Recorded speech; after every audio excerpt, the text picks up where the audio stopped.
Ever wondered what your flight attendants are really talking about behind the galley curtain? Welcome to Two Guys on a Plane, your go-to podcast for an insider look at flight attendant life.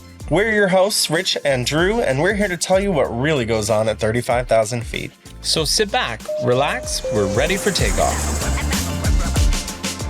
So passengers always ask us about jet lag. They think as flight attendants that we're some sort of experts on the matter, and so they're always saying, how do you deal with it? How do you overcome it?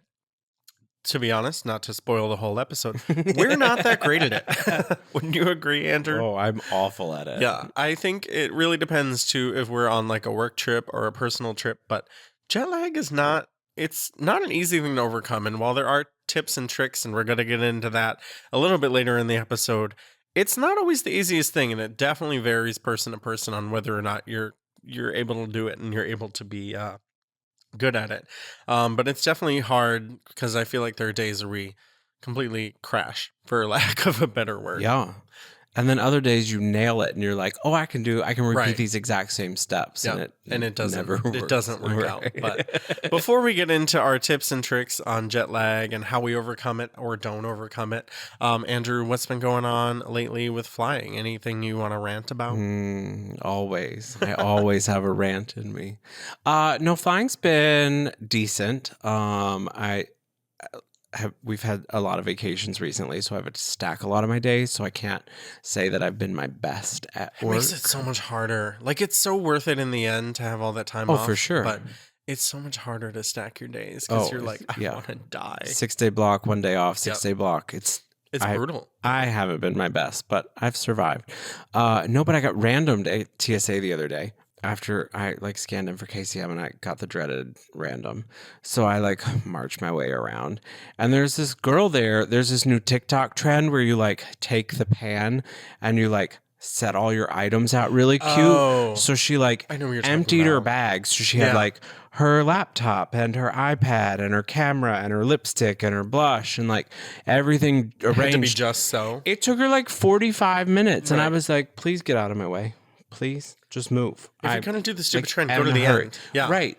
Do it or after. set your pan up out of the way so that you can then get in line with it and push it down the rollers. But she was there was no way to get around her. Finally, TSA opened up a second lane so that the line of people behind her could go around because she And you know it's bad because TSA don't want to help nobody. they don't. And as an influencer, I understand getting the influencer. Right, I yeah. understand Use getting that the term, right.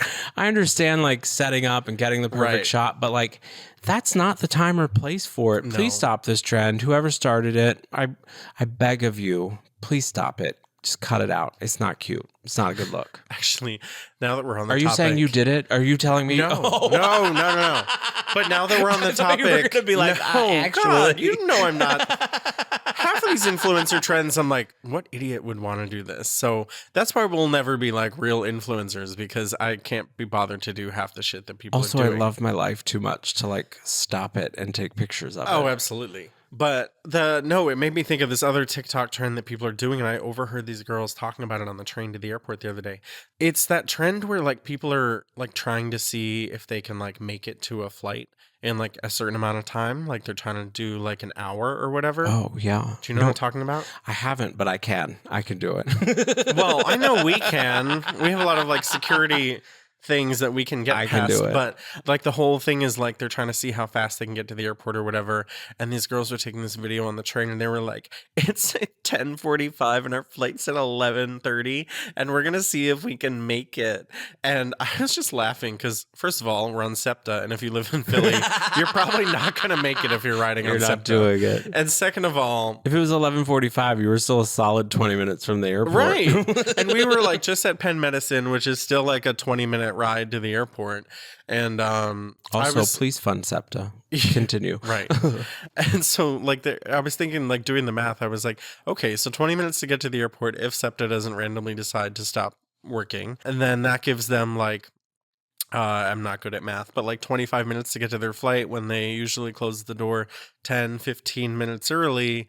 These girls are in trouble, but it was funny nonetheless. But yeah, these TikTok trends, they have to go because some of these people, just stop believing everything you see on TikTok. It makes me feel like such a boomer saying I mean, I that, know we've but talked about this, but this is like the neck pillow full of underwear for me. This is on the same line of like the neck pillow full of underwear for me. Like, stop doing Idiot. this. It's not funny. You look stupid. We think you're stupid. Everyone. And then you're thinks- going to yell at a gate agent because you made this decision. And you're going to be like, I missed my flight. Yeah. It's not literally your fault. Yeah. You did it. But I'm really mad at them for it. understandable. But honestly, other than laughing at TikTok people, flying's been going really well lately. Good. Actually, I wanted to talk about this because I had just had a trip. We were working, I think, some turn somewhere. And you know when you're working one of those days and you're on the cart with somebody and you just like click. Like you're Oh, yeah. in sync. You operate the same way, like down to like where things go, like how you You don't have to say move the anything, car- like the way your Yes. eyeballs move. And they're like, here's the Diet Coke you asked like for. literally just there's just magic. And so we were finishing the service and this kid, he's only been flying a couple years. He was so nice and easy to work with. And we were laughing in the galley and I was like, I just have to say, like, not to be weird, but I really like working the car with you. And he's like, oh my God, I was thinking the same. I'm so glad you said it. And he's like, you and I, we have really good cart chemistry. Mhm. And I was like, cart chemistry? I love this. I'm coining this. This is a real thing. I'm absolutely stealing We're this. doing I it. can't remember his name right now, and that makes me mad, but totally blanking. But I was like, cart chemistry. It's so true. Because there's some people you work with and you're like, what are you even doing over there on the other side of the click cart? the green button and they click the red one at the Right. same time. And Like you're you're like- never in sync. You're like, Right. "Ugh." They're moving the cart and you're like, where are you going? I'm not done yet. Like there's no communication. It's a mess. But he and I, it was like, we were just gliding through the cabin on this cart and it was perfect. Gosh, that makes work so much easier Oh too. my God, I yeah. love when you have good chemistry like that because it I makes work think- so much I think it was easier. a Seattle turn too. So it's like an 11-hour day of You were flying. doing a long day that And day. I do was remember like, this. if I had a bad crew for this, I would have murdered somebody. Uh-huh. So, cart chemistry. Cart chemistry. You heard it here first. It's important to everyone. Yeah. But back to jet lag. Oh my God. How do you do it? How do we do it? Not personally, not well. No. No. And can you think of any times Oh, where for you sure. had Yeah. jet lag gone wrong or right? It usually goes wrong for me. I think you know this. Well, I don't think I absolutely know you know this, but for the rest of everyone that doesn't know me personally, I don't have a strong stomach. That's correct. It's very weak. She's sensitive. It's a very we fight a lot. So We're fighting. Oh, I no, my thought you stomach meant and I. the two of us. No, I was like, we don't fight over that. I'm not that mean. But no, anyways, my you and your stomach and I, we fight a lot. So I think that's my biggest struggle because I've like some sort of illness. I feel like trying to figure out like food and sleep with my stomach Yeah. to keep that like as weak as possible, Right. without being too weak that. But do you remember that time we went to? I'm telling way too much information about my personal Amsterdam.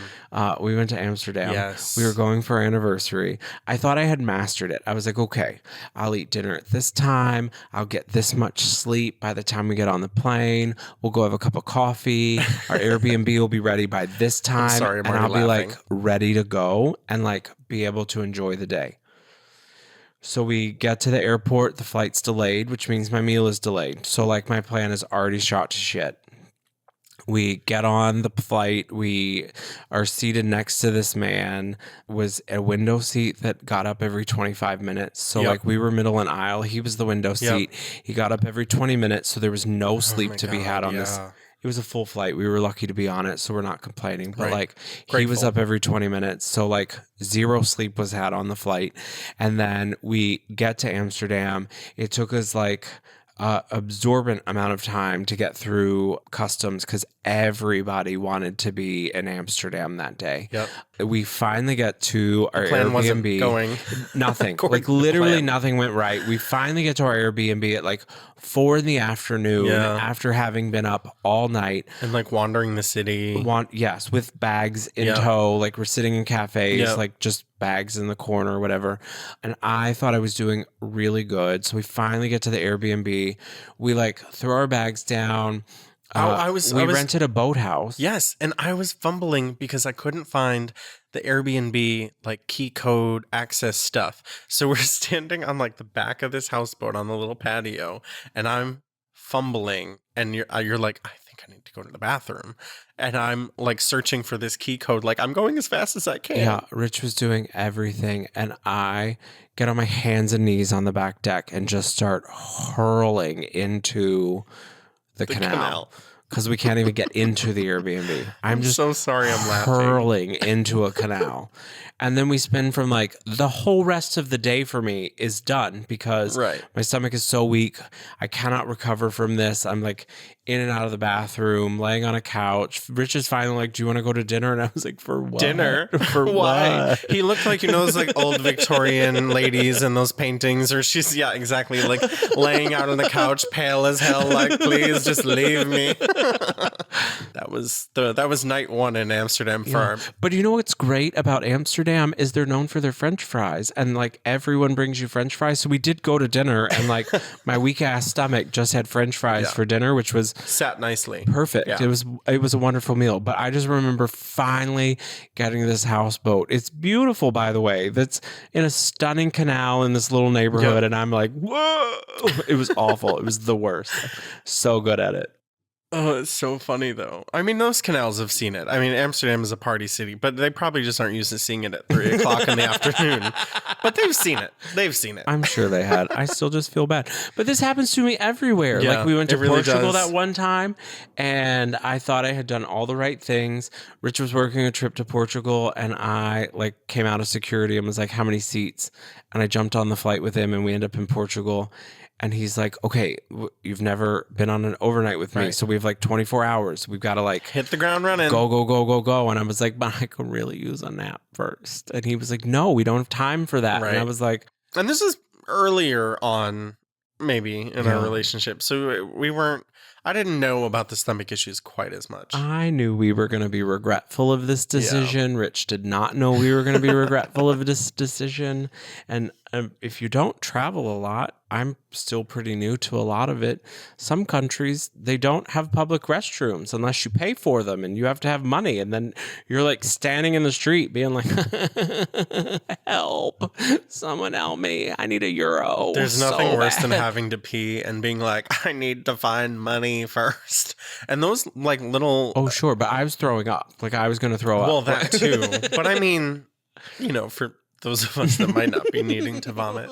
But the people that work those bathrooms too, they're not forgiving about that. They're like, nope, you don't have the money. You're not coming in here. Correct. It was awful. It was but we finally got some food and like settled down, and like I was fine. But like, we landed in Paris, and I thought I had food poisoning from the flight before, and it was because my weak stomach didn't get enough sleep on the flight over. I'm telling you, this happens to me all the time. It's awful. Well, you're getting better. We're finding ways to cope. We're working through it. Don't feel too bad. We plan a safety day everywhere we go now. We have, but honestly, it's good for both of us because I think I'm nailing jet lag most of the time. Oh, are you?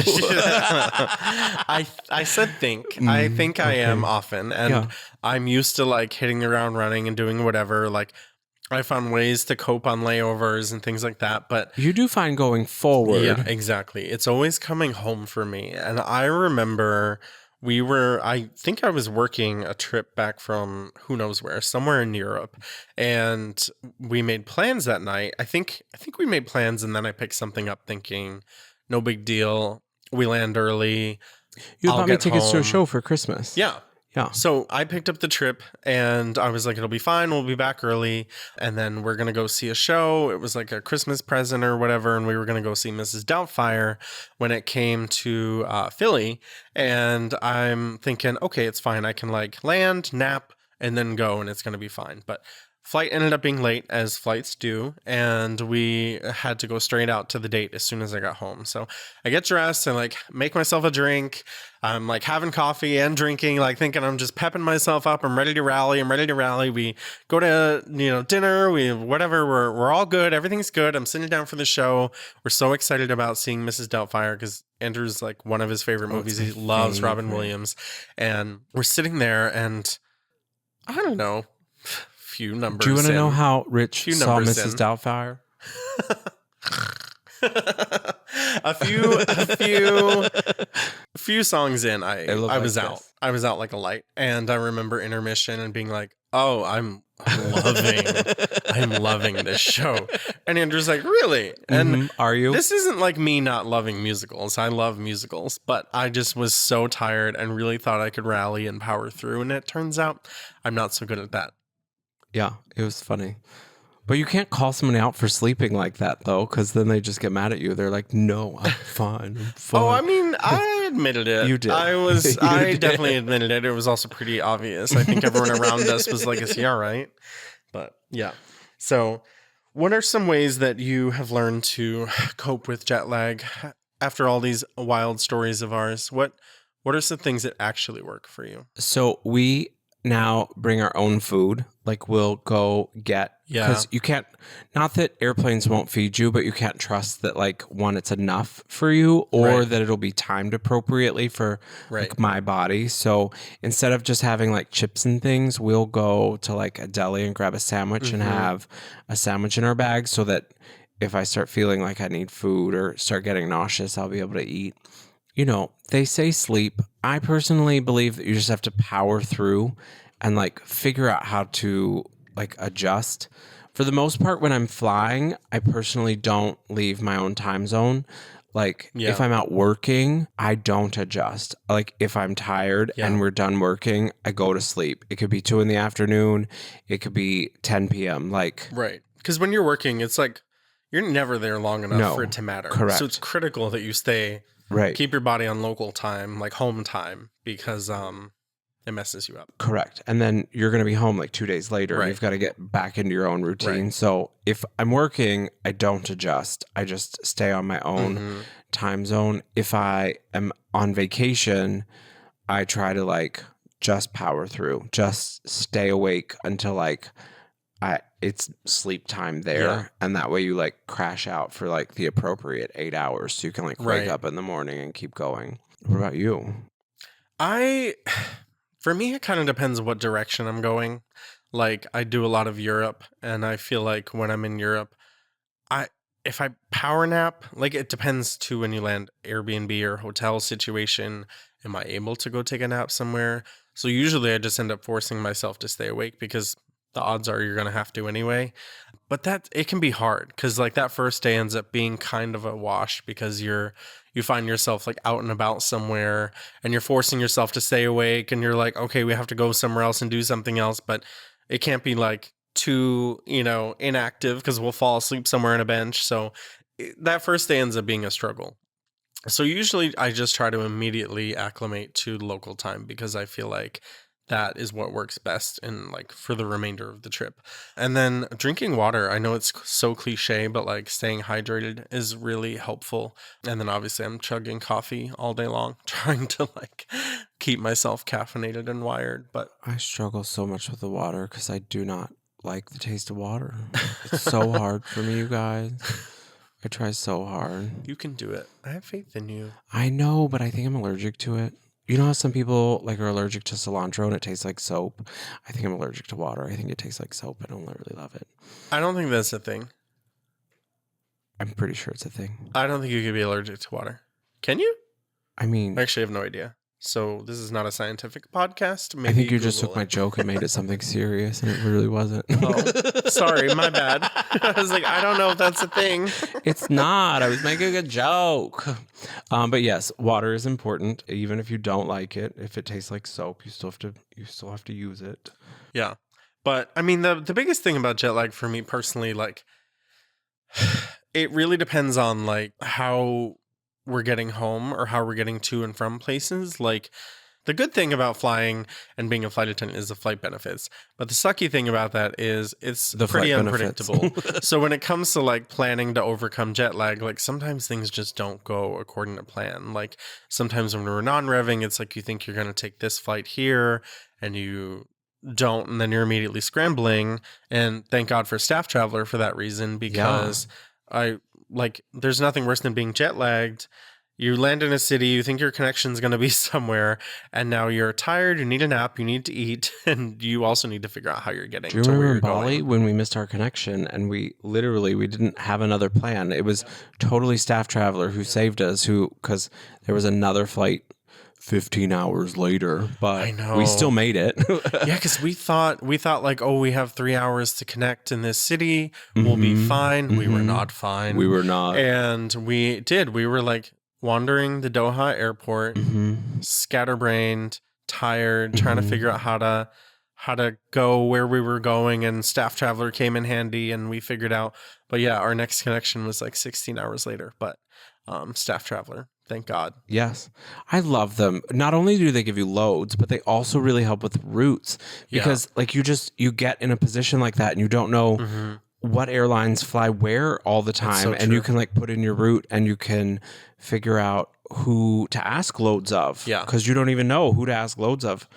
I mean, without them, I wouldn't know half the time. And you're right. Like, I use their app even just for the search feature half the time to figure out mapping out where we're going. Like, we're going to Egypt, and we're mapping that out, and we're trying to figure out where we're going to and from, and going to Croatia. Like, we did the same thing. The mapping out feature absolutely saved us, because you're trying to look through your company's Z fares or whatever to try to figure out the route, but you don't know who to look for. Yeah. Exactly. I mean, Croatian Air should have been the first look. It should have. Yeah. Croatian Air in Croatia came in handy. Should have been our first look, Fun but fact. it wasn't. Yeah. But for those of you who don't have it, you can download Staff Traveler for free at stafftraveler.com/2guys and go ahead and download it. It's free to use too. The way you earn credits to look at flight loads is by filling requests from other people at other airlines for your airline. So the more people that work on the app or are on the app and engaged, the better it works. So yeah, get on there if you're not on it. It's a great app and a great tool to use when you're non-revving and flying standby, staff travel, whatever you want to call it. It is literally a lifesaver for us in so many reasons, but doing that while jet lagged, still a struggle. It is. It's still a struggle. How do you feel like how do we manage our life with jet lag? I think we do the best that we can. I think it really helps that we both travel and we understand each other and each other's schedules a lot. I feel like we give each other a lot of grace in that we're tired or our brains aren't working right because we've just finished like a international trip or a long set of days, and obviously we were jet lagged. So I think like relationship wise, I think it's just grace and understanding is really what is most important between us. But like I was gonna say I don't know about you, but I absolutely know about you. I need like a full day of like nothingness after like anything more than two days of work.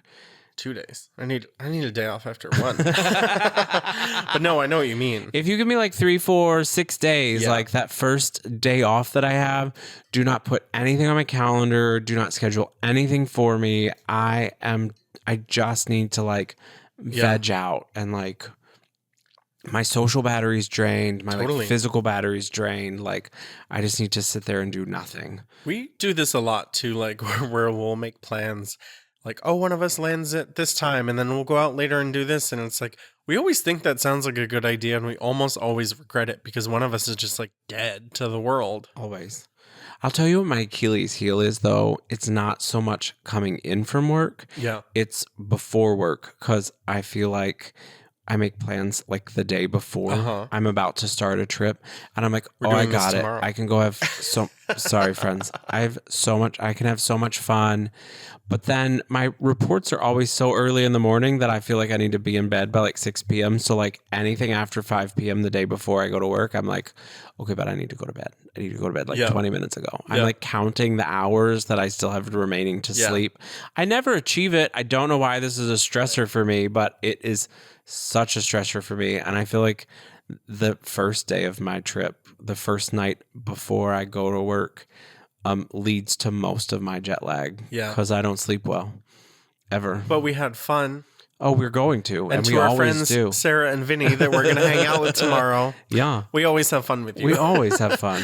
Work does not come in the way of our friendship. Ever. It does not. Yeah, I think you're right, though. I think our perspective with each other and both understanding it and the job that we have really makes a difference, because it's like, okay, I understand when you come home from work, you're going to be in this mood with this level of energy, with this much brain space and capacity to do whatever. And I feel like we are getting good at giving each other grace in those moments where it's like, okay, you're coming in from a trip.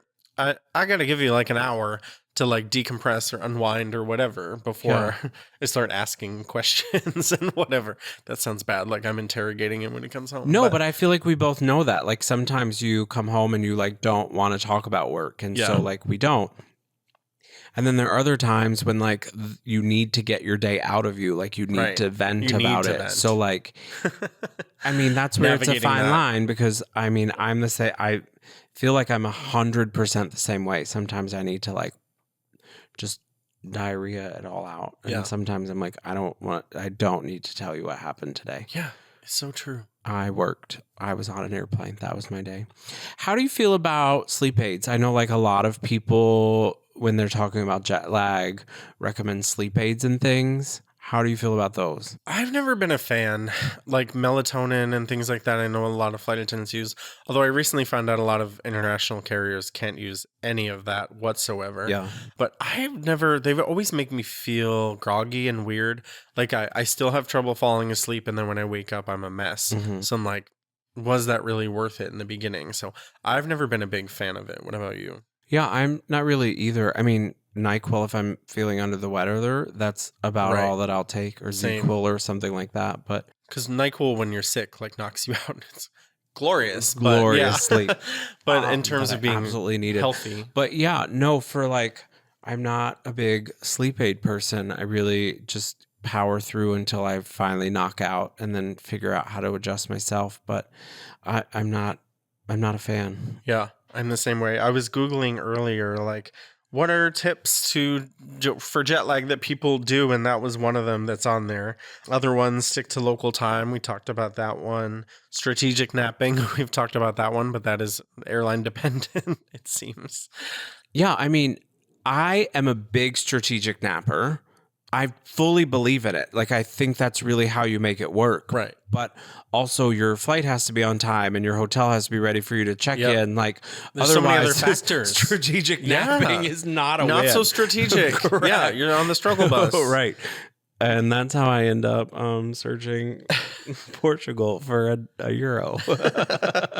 Another one was move your body. And this one's funny because I think they're saying it in the way of like, you should exercise to like wake your body up. I'm only doing the exercise to stay awake. Like if I stop moving when I'm this tired and jet lagged, I will be asleep. I'll be asleep standing up. I'll be asleep on a bus. I'll be asleep on a bus bench. I'll be asleep on a sidewalk. I'll be asleep in a bar. Like it does not matter. I will be asleep. This one is good. I mean, I understand it, but what irritates me is that I can picture the passengers who read this note and think that move your body means to like stand in the aisle when we're push. Look, my eye's already twitching. I'm trying to keep my eye from twitching, friends. Are the people who like stand up when you're doing the meal service and like are doing yoga in the aisle because like my body needs to move, or they're like the ones in the galley doing galley yoga. Like they read this and thought, oh, I know, I'll do galley yoga every 22 minutes. I didn't say do it on the plane. I didn't either, but you know the people who read this and take it that way. Please sit down. Don't move your body on the plane. I get it on long flights, but people really do, and this is a whole tangent on its own, but people really do get up on like a 1 hour flight and they're like, oh, I just have to stretch. And I'm like, are you okay that you can't sit down for 30 minutes without getting up? Like, and obviously we know it's not true. Sit down. Get sunlight. I mean, that one I agree with. Stay hydrated. Adjust early. I'm never going to do that. Like days before, start adjusting to local time. no. The only thing that I try to, not jet lag, but I try to adjust my stomach like days before. Anytime we travel now, I start you've been good at taking this. probiotics and things like days before. That's been a game I changer. have the weakest stomach ever. We go to Bali. Everyone around us is getting like Bali belly. Oh, and I'm like, yeah. oh, I started probioticing 3 days ago. That 3 was weeks funny. ago. I'm like brushing my teeth with their water, and Yeah. everyone's like, aren't you scared? And I'm like, no, I'm fine. Everyone said that going to Bali too. They're like, you're gonna get really sick. You're gonna get, everybody gets it. It's Bali belly. Like, and both of us were fine. You were taking the probiotic, and I think I have a stomach of steel. I don't actually know what's wrong with me, but I don't get ill from things like that. Speaking of Bali, this is the one time where I think we both mastered and failed jet lag all at the same time. We went in a day before our trip was did. supposed to A start. No, 2 full- days. We went full in 2 2 full days. days before our trip was Yep. supposed to start. We rented this beautiful Airbnb with like this outdoor living space and this pool, and then it had so this outdoor nice. shower. We were going to enjoy the shit out of this Airbnb. We get there, we jump into the pool because we're like hot And from it like looks waiting, and it looks refreshing. refreshing. We jump into the pool, we lay in the sun for like 2 hours, and I say lay in the sun because we both fell asleep on this like sleeper bench that we had, and we were like, okay, let's move inside and go to Yeah. take a nap. We woke up a solid 24 hours later. We Yep. lost a full day. Yeah, and we we woke got- up at like 10 a.m. and we're like, Yeah. I guess it's good we had 2 days. Yeah. We slept so much, So but hard. honestly, so worth it. If you're going to Asia from the States, plan a buffer couple day, safety days. because it's a buffer day to your buffer day for just pure sleep. It's genius. Highly recommend. But Yeah. that was pretty much it for the Google tips. I mean, it was all pretty standard, straightforward stuff that we do. I feel like on a I regular just feel basis. like you have to know your body and how you adjust Yeah. to things. And so, like, all of these tips and tricks are great, Yeah. but they're not going to work for you individually. Like, not all Yeah. of them are going to work. So, I obviously need sleep and food to be able to master jet lag. But I think the biggest, best tip takeaway from all of this is buffer time. Oh, like yeah. planning, like padding your travels so that you don't screw yourself. Like, don't plan on, landing and hitting the ground running. Don't plan on doing whatever. Like, have extra time built in so that you don't completely ruin your vacation by being completely jet lagged and messed up. yeah, particularly if you're taking a cruise. Stop planning to land 20 minutes that's a whole before your nother cruise. I know. conversation. Oh my God. The people that are like, I oh, know, my I flight know, lands I at know. noon and the cruise leaves at 2. And now I didn't make it because of you. Yeah. Plan a whole those- buffer day. Please plan a buffer day. Before we go, let's do a quick round of Galley Gossip. We have another story from one of our listeners. Galley Gossip is when we check in and we share stories from our listeners about crazy things that have happened on a flight, because people are always asking, what is the craziest thing that's ever happened to you on a flight? So whether you're a passenger, pilot, flight attendant, gate agent, whoever, we want to hear your stories. So go to twoguysinaplane.com/podcast, submit your stories to us, and we'll read them right here on the show. You can remain anonymous if you want, but you don't have to. Use a fake name. That's fine too, as long as the story is real.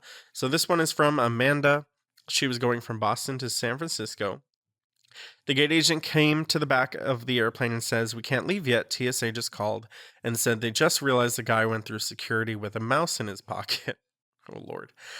I have so many jokes to make right now. Sorry. Is that a mouse in your pocket? Or Yeah. you just Anyways, back to the story. We all looked at each other like, what? So she finds out which passenger, goes up to him, asks him if it's true. He says, "No, it's not in my pocket. It's in a box in my backpack." Again, we're all like, what the fuck? She takes him off. He's like, "Well, if I give you the mouse, can I still go to San Francisco?" "No, man, you hid a mouse in your pocket when you went through security. You can't be on this flight. I just really need to know if he found it in the airport in the first place, or if he brought it from home and was like, yeah, bringing it across the country with me today seems like a great idea." It was in a box. It had to have come from home. Like, it doesn't make Right, the like- story doesn't make sense. Yeah. Why were you carrying a box hoping to catch a mouse in an airport? I don't even really know what to think about this story. Why were you bringing the mouse with you? What was the purpose of bringing the mouse? Like, what?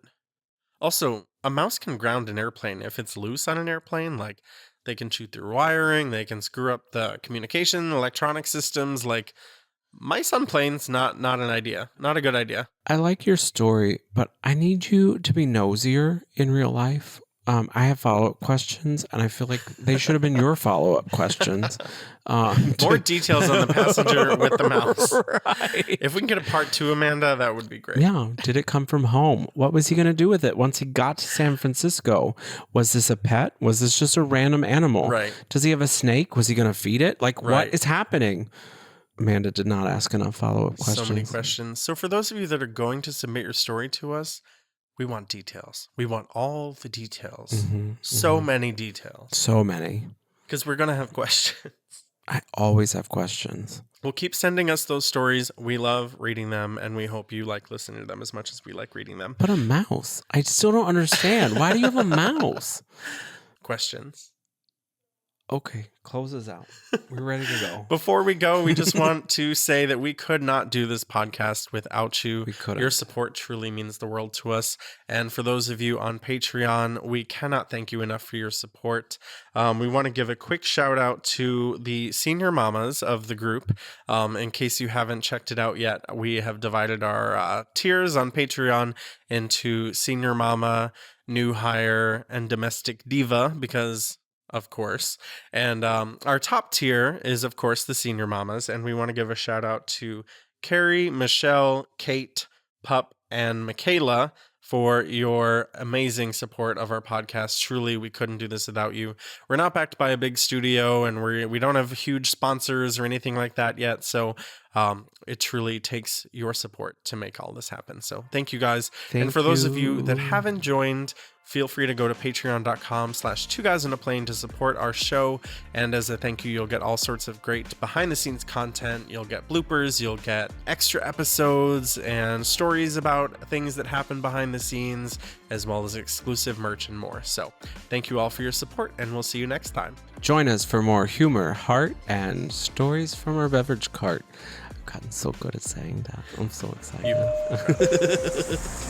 This episode was brought to you by Staff Traveler, the #1 non-rev app. If you travel on standby tickets and are looking to make your journey easy and stress-free, check out the Staff Traveler app in the Apple App Store or Google Play Store. Visit stafftraveler.com/2guys to learn more and sign up. An ironic media production.